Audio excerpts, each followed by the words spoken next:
One of the things you always talk about is water pipes breaking. That's a big concern when the temperatures drop.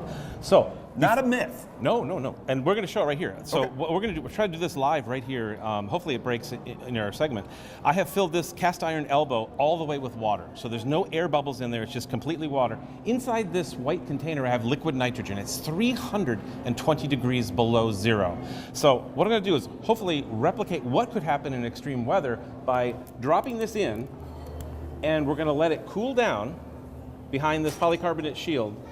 And it's really, really hot right now, so it's going to bubble. Last night I did take these copper pipes, which I, soldered on a cap and a valve. I filled them completely with water, sealed this up, and left them out in my yard overnight.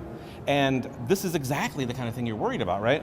And what happens is the water inside begins to freeze, it begins to expand, and you can see it ruptures the copper pipe. This is the concern you have in your house, right?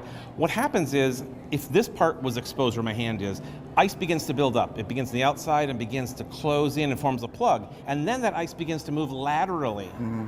And at some point it builds up so much pressure on the inside of the house, the pipe will burst. It often doesn't burst right where the ice forms. It's the buildup of pressure, which is why you always hear, and this time of year, let the water drip a little. Mm-hmm. It does two things. It lets that water go past that plug without freezing, and it also allows like a safety valve, a pressure relief, so that any of that pressure that builds up can leak out.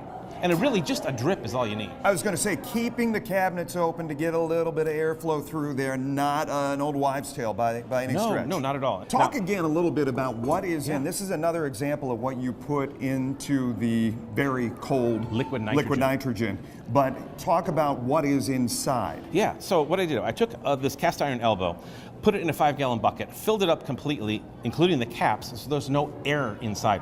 Air is compressible. If I left an air gap in here and we tried to cool it down and form ice, the air could just be compressed and nothing will happen. Yeah, but right now there's... Yeah, that's what I'm talking about.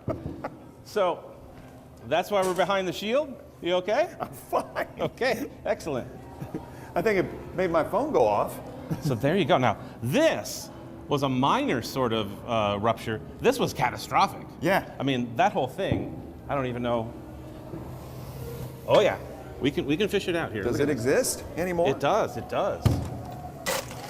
I gotta say, this is the best it's ever worked. So this is awesome. Yeah, we've got.